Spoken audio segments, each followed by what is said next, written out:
അപ്പൊ പറയണം അണ്ണ അച്ഛ ഇത് ഞാൻ PT വേണ്ടി പ്രിപ്പയർ ചെയ്യുകയാണ്, ഞാൻ സിനിമ കണ്ടാണ് PT പ്രിപ്പയർ ചെയ്യുന്നത്.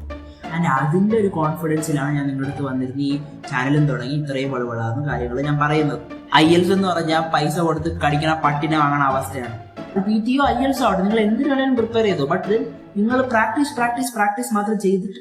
സോ ഇന്നത്തെ ചിന്താ വിഷയം മൈ PT ജേർണി.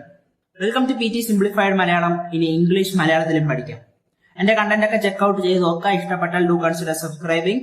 ആൻഡ് കുറെ അധികം എഫേർട്ട് ഇട്ട് ചെയ്യുന്ന വീഡിയോ ആയതുകൊണ്ട് തന്നെ ലൈക്ക് ഭയങ്കര ഹെൽപ്ഫുൾ ആയിരിക്കും. ആൻഡ് ബെൽ നോട്ടിഫിക്കേഷൻ ഓൺ ആക്കി വെച്ചിരുന്നാൽ ഞാൻ അപ്ലോഡ് ചെയ്യുന്ന ഒരു കണ്ടന്റ് നിങ്ങളിലോട്ട് എത്താതിരിക്കത്തില്ല. PT റിലേറ്റഡ് ആയിട്ടുള്ള കണ്ടന്റ് ഞാൻ എല്ലാ 2 ദിവസത്തിലും ഇടുന്നതായിരിക്കും. നിങ്ങൾക്ക് എന്തെങ്കിലും സ്പെസിഫിക് ടൈപ്പ് ഓഫ് കണ്ടന്റ് വേണമെങ്കിലോ അതോ PT റിലേറ്റഡ് എന്ത് ഡൗട്ട് ഉണ്ടെങ്കിലോ കമന്റ് സെക്ഷനിൽ ഇട്ടാൽ മതി. ഞാൻ പേഴ്സണലി അതിനെ റിപ്ലൈ തരും ആസ് സൂൺ ആസ് പോസിബിൾ. പിന്നെ ഞാൻ ഒരു കോഴ്സ് ഓഫർ ചെയ്യുന്നുണ്ട്. It's paid but trust me very much affordable. വളരെയധികം എഫക്റ്റീവ് ആയിട്ടുള്ള പേഴ്സണലൈസ്ഡ് ട്രെയിനിങ് തരുന്നുണ്ട്. സോ കോഴ്സ് വേണമെന്നുള്ളവർക്ക് താഴെയുള്ള വാട്സ്ആപ്പ് നമ്പറിൽ കോൺടാക്ട് ചെയ്താൽ മതി. ഫുൾ ഡീറ്റെയിൽസ് നിങ്ങളിലോട്ട് എത്തും. സോ BSc സൈക്കോളജി കഴിഞ്ഞിരിക്കണ എനിക്ക് ഇനി ഓസ്ട്രേലിയ പോയാൽ കൊള്ളാമെന്നുണ്ട് ഫോർ മൈ ഹയർ സ്റ്റഡീസ്. അതിനു വേണ്ടിയാണ് ഞാൻ ഒരു ഇംഗ്ലീഷ് പ്രൊഫഷൻസി ടെസ്റ്റ് എഴുതണം എന്ന് പറഞ്ഞു. അപ്പം ആദ്യം ഞാൻ ഒബ്വിയസ്ലി പോയത് IELTSന്റെ പിറകെയാണ്. IELTSന് വേണ്ടി ഒരാഴ്ചയോളം പ്രിപ്പയർ ചെയ്തു. പ്രിപ്പറേഷൻ തുടങ്ങിയതിന് ശേഷമാണ് എന്റെ കഥാനായിക ചേച്ചി ഫ്രെയിമിലോട്ട് കടന്നു വരുന്നത്. ചേച്ചി ഓസ്ട്രേലിയയിലാണ്. ചേച്ചി പുള്ളിക്കാരി IELTS PT എഴുതിയിട്ടുണ്ട്. അതിന്റെ ഒരു എക്സ്പീരിയൻസിൽ ചേച്ചി പറഞ്ഞു, എടാ നീ PT പറ്റി ഒന്ന് നോക്ക്, അത് കുറച്ചുകൂടി എളുപ്പമാണ്. ബട്ട് മോസ്റ്റ് ഇമ്പോർട്ടന്റ്ലി ഒരു ക്യാച്ച് ആയിട്ടുള്ള കാര്യം ചേച്ചി പറഞ്ഞെന്ന് പറഞ്ഞാൽ IELTS എന്ന് പറഞ്ഞാൽ പൈസ കൊടുത്ത് കടിക്കണ പട്ടിനെ വാങ്ങണ അവസ്ഥയാണ്. ഇത് കേട്ടതോടെ ഞാൻ ഒരാഴ്ചയും കൂടെ IELTSന് വേണ്ടി പ്രിപ്പയർ ചെയ്തു. But side by side PT എന്താണ്, PT പറ്റിയുള്ള കാര്യങ്ങളൊക്കെ നോക്കി. അപ്പൊ പുറമേ നിന്ന് നോക്കിയപ്പോഴത്തേക്ക് PT ഭയങ്കര കോംപ്ലിക്കേറ്റഡ് ആയിട്ട് തോന്നി. അപ്പൊ ആദ്യത്തെ ഒരു 2 ദിവസം കഴിഞ്ഞപ്പോൾ ഞാൻ വിചാരിച്ചു വേണ്ട IELTS തന്നെ തുടരാം. പക്ഷെ കുറച്ചും കൂടെ നോക്കി ഒരാഴ്ചയോളം ഞാൻ റിസർച്ച് നടത്തിയപ്പോൾ കാര്യങ്ങള് PT എളുപ്പമാണെന്ന് മനസ്സിലാക്കിയതുകൊണ്ട് തന്നെ ഞാൻ നേരെ PT ചാടി. ഓക്കെ, പിന്നുള്ള ഒരു മാസം ജൂലൈ ടു ഓഗസ്റ്റ് ഞാൻ വളരെയധികം കഷ്ടപ്പെട്ട് പണിയെടുത്തിട്ടുണ്ട്. അതായത് ഒരു ദിവസം 8 മുതൽ 10 മണിക്കൂർ വരെ ഞാൻ PT വേണ്ടി പഠിക്കുമായിരുന്നു. ബട്ട് ട്രസ്റ്റ് മീ, ഇതിന്റെ ഒന്നും ആവശ്യമില്ല. പക്ഷെ ഇതെനിക്കൊരു ഒബ്സഷൻ ആയിട്ട് മാറി. And it's not at all healthy. ഞാൻ ഇത് ഗ്ലോറിഫൈ ചെയ്ത് പറയണല്ല, ഇങ്ങനെ ഒബ്സഷൻ ആയിട്ട് മാറേണ്ട ആവശ്യമൊന്നുമില്ല. PT അത്രയ്ക്കും ഹിമാലയൻ സാധനമൊന്നും അല്ല. അപ്പൊ കറക്റ്റ് ആയിട്ടുള്ള ഡയറക്ഷനിലോട്ട് പോയാൽ മതി, കറക്റ്റ് ഗൈഡൻസ് കിട്ടിയാൽ മതി, കറക്റ്റ് ആയിട്ടുള്ള എഫേർട്സ് ഇടണം. ഞാൻ ഇത്രത്തോളം ഒബ്സസ്ഡ് ആവാനുള്ള കാരണം എനിക്ക് ഒരു ഫസ്റ്റ് ട്രൈ തന്നെ എഴുതിയെടുക്കണം എന്ന് ഉണ്ടായിരുന്നു. ഓക്കെ, 17,000 രൂപയാണ് ഒരു എക്സാമിന്.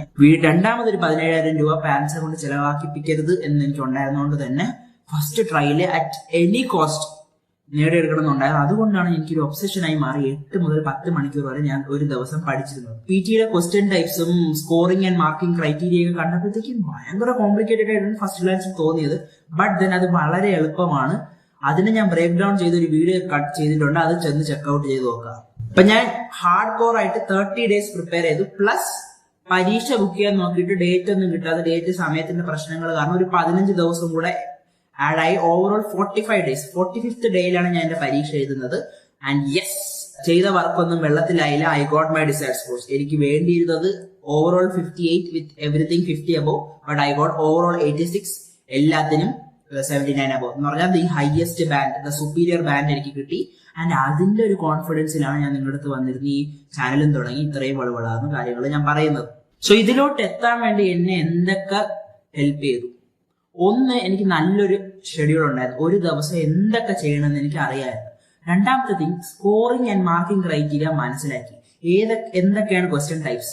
20 ടൈപ്പ് ഓഫ് ക്വസ്റ്റ്യൻസ് ഉണ്ട് PT അക്കാഡമിക്കിൽ. അത് ഏതൊക്കെയാണ് ഹൈ പ്രയോറിറ്റി ക്വസ്റ്റ്യൻസ്, ഏതൊക്കെയാണ് മീഡിയം പ്രയോറിറ്റി, ഏതൊക്കെയാണ് ലോ പ്രയോറിറ്റി, ഏതൊക്കെയാണ് നോ പ്രയോറിറ്റി. ഇതെല്ലാം പഠിച്ചു വെച്ച് എവിടെയൊക്കെ ഹാർഡ് വർക്ക് ചെയ്യണം, എവിടെയൊക്കെ സ്മാർട്ട് വർക്ക് ചെയ്യണം, ഇതൊക്കെ ഉള്ള റിസർച്ച് ഞാൻ ചെയ്തിട്ടുണ്ട്.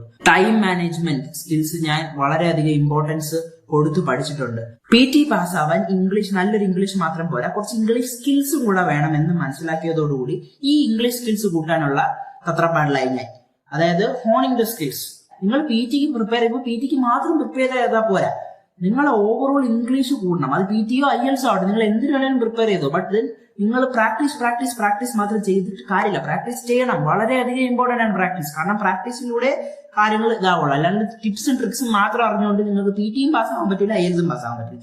ബട്ട് ഇതെല്ലാം അറിയുന്നതിന്റെ കൂടെ പ്രാക്ടീസും പിന്നെ അഡീഷണലി നമ്മൾ ചെയ്യണ ഇംഗ്ലീഷിനെ കൂട്ടാനുള്ള സ്കിൽസ്, അതായത് പോഡ്കാസ്റ്റ് കേൾക്കുക ലിസണിങ് സ്കിൽസിന് വേണ്ടി, റീഡ് ചെയ്യുക, ബുക്ക് വായിക്കുന്ന ദി മോസ്റ്റ്. അത് കിട്ടുന്ന കാര്യങ്ങൾ വേറെ ഒന്നുമില്ല, തീർന്നില്ല. ഇംഗ്ലീഷ് സിനിമകൾ കാണാം, അതൊക്കെ വളരെ എഫേർട്ടുള്ള കാര്യമൊന്നുമില്ല. അപ്പൊ നിങ്ങൾ TV എടുക്കണം, റിമോട്ട് എടുത്തിട്ട് നിങ്ങൾ TV കണ്ടോണ്ടിരിക്കുക. അപ്പോഴത്തേക്കും അച്ഛനും അമ്മയും വന്ന് ചോദിക്കട്ടെ, നിനക്ക് വേറെ പണിയൊന്നുമില്ല, നിനക്ക് PT പ്രിപ്പയർ ചെയ്യണ്ടേ? അപ്പൊ പറയണം, അച്ഛ ഇത് ഞാൻ PT വേണ്ടി പ്രിപ്പയർ ചെയ്യുകയാണ്, ഞാൻ സിനിമ കണ്ടാണ് PT പ്രിപ്പയർ ചെയ്യുന്നത്. അമ്മയും അച്ഛനൊക്കെ ചിലപ്പോൾ തെറി വിളിക്കുമായിരിക്കും, പക്ഷെ you are going the right direction. പക്ഷെ അതും കണ്ടുകൊണ്ടിരിക്കരുത്, പ്രാക്ടീസ് ചെയ്യണം. ഒരു അരമണിക്കൂർ പെർ ഡേ ഇംഗ്ലീഷ് സിനിമകൾ കാണുക, ഇംഗ്ലീഷ് പാട്ടുകൾ കേൾക്കുക. പിന്നെ ടൈപ്പിംഗ് സ്പീഡ് കുറവാണെന്നുള്ളവർക്ക്, നമ്മുടെ ന്യൂ ജനറേഷനൊന്നും ഇത് വലിയ പ്രശ്നം വരില്ല, പക്ഷെ കുറച്ചും കൂടെ പ്രായം കൂടിയുള്ളവർക്കോ ഒക്കെ ടൈപ്പിംഗ് സ്കിൽസ് പ്രശ്നം വരും. അതുകൊണ്ട് ടൈപ്പിംഗ് സ്പീഡ് കൂട്ടാൻ വേണ്ടിയുള്ള പ്രാക്ടീസുകൾ ചെയ്യുക. പിന്നെ സ്പെല്ലിംഗ് ടെസ്റ്റ്, അതാണ് ഞാൻ പുറത്തുനിന്ന് ചെയ്യണമെന്ന് പറഞ്ഞ കാര്യങ്ങളിൽ ഒന്നാണ്. സ്പെല്ലിംഗ് ടെസ്റ്റ് വളരെയധികം ഇമ്പോർട്ടന്റ് ആണ്. ലിസണിങ് ആൻഡ് റൈറ്റിംഗ് സെക്ഷനിൽ സ്പെല്ലിംഗ് ഭയങ്കര ഇമ്പോർട്ടന്റ് ആണ്. അതുകൊണ്ട് സ്പെല്ലിങ്ങുകൾ നിങ്ങൾ എത്ര കിട്ടുന്ന ഇംഗ്ലീഷ് ആണെങ്കിലും നിങ്ങൾ സ്പെല്ലിംഗ് പഠിച്ചോണം. കാരണം നമ്മൾ പഠിച്ചു വെച്ചിരിക്കുന്ന പല കാര്യങ്ങളും തെറ്റാണ്. ഓക്കെ, ഇതൊക്കെ ചെയ്തിട്ട് ഒരുവിധം കംഫർട്ടബിൾ ആയി എന്ന് എനിക്കൊരു കോൺഫിഡൻസ് വന്നു തുടങ്ങി. At A point of time നമുക്ക് മനസ്സിലാവും ഇതിനും അപ്പുറം നമ്മൾ ഇംഗ്ലീഷ് കൂടാൻ പോകുന്നില്ല. അങ്ങനത്തെ ഒരു പോയിന്റ് എത്തി ഒരു കോൺഫിഡൻസ് വരുമ്പോഴത്തേക്കും ഉടനെ മോക്ക് ടെസ്റ്റ് എഴുതുക.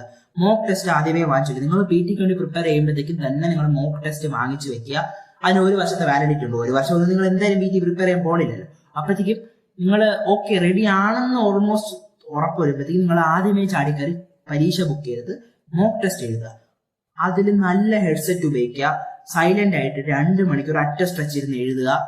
പരീക്ഷയിൽ പറഞ്ഞ ക്വസ്റ്റ്യൻ ടൈപ്സ് തന്നെ ആയിരിക്കും വരുന്നത്. ടൈം മാനേജ്മെന്റ് ഏകദേശം നിങ്ങൾക്ക് കാര്യങ്ങൾ മനസ്സിലാവും. നല്ല ഹെഡ്ഫോൺസ് ആണ് ഉപയോഗിക്കണം. വേറെ ഇന്ററപ്ഷൻസ് ഒന്നും ഇല്ലെങ്കിൽ നിങ്ങൾക്ക് കിട്ടുന്ന മാർക്ക് ഓൾമോസ്റ്റ് സെയിം ആയിരിക്കും. പരീക്ഷയിൽ 5 മാർക്ക് അങ്ങോട്ടോ ഇങ്ങോട്ടോ പോകാം, ബട്ട് ഓൾമോസ്റ്റ് ഇതായിരിക്കും. അപ്പൊ നിങ്ങൾക്ക് അവിടെ നിങ്ങൾ ഈ മോക്ക് എഴുതുമ്പോൾ ഡിസൈഡ് കോഴ്സ് കിട്ടിയ അന്ന് നിങ്ങൾ പരീക്ഷ ബുക്ക് ചെയ്തു. ഞാൻ അതാണ് ചെയ്തത്. മോക്ക് ടെസ്റ്റ് എഴുതി ആവശ്യത്തിനുള്ള മാർക്ക് കിട്ടി, അന്ന് ഞാൻ പരീക്ഷ ബുക്ക് ചെയ്തു.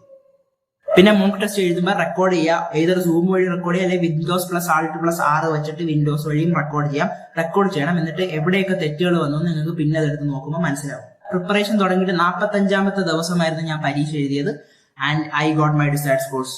റിസൾട്ട് 1.5 മണിക്കൂറിനുള്ളിൽ കിട്ടി. പരീക്ഷ കഴിഞ്ഞ് 2 മണിക്കുള്ള സ്ലോട്ടിലാണ് ഞാൻ കയറിയത്. പരീക്ഷ 4 മണിയായപ്പോൾ എഴുതി കഴിഞ്ഞു. 5:30 ട്രെയിൻ ആയിരുന്നു. 5:25 എനിക്ക് റിസൾട്ട് വന്നു. ആൻഡ് അവിടെ ഡിസൈഡ് സ്കോർസ് കിട്ടുമ്പോൾ നിങ്ങൾക്ക് ഉണ്ടാവണ ആ ഒരു മൊമെന്റ് ഉണ്ടല്ലോ, ആ ഒരു മൊമെന്റിൽ കിട്ടുന്ന എമൗണ്ട് ഓഫ് ഹാപ്പിനെസ്, നിങ്ങളെ സെൽഫ് എസ്റ്റീമിന് കൊടുക്കുന്ന, നിങ്ങൾ തന്നെ കൊടുക്കുന്ന ഒരു ബൂസ്റ്റ്, അതൊന്നും പറഞ്ഞറിയിക്കാൻ പറ്റാത്തതാണ്. ഞാൻ ട്രെയിനിൽ വെച്ച് എന്റെ അമ്മയെ കെട്ടിപ്പിടിച്ചു. അതെ, അത്രയ്ക്ക് ഹാപ്പി ആയിരുന്നു.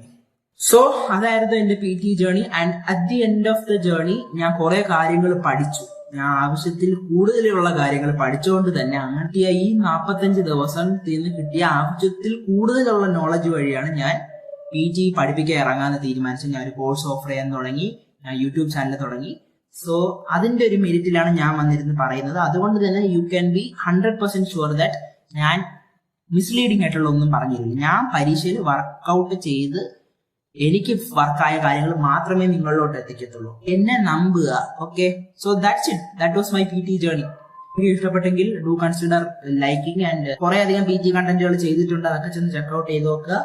എന്തെങ്കിലും സ്പെസിഫിക് ക്വസ്റ്റ്യൻസോ ഡൗട്ട്സോ എന്തെങ്കിലും സ്പെസിഫിക് വീഡിയോസോ വേണമെങ്കിൽ കമന്റ് ഇടുക. ഓക്കെ, അടുത്തൊരു വീഡിയോയിൽ കാണാം. അതുവരെ bye. And yes, keep in mind that we are in this together.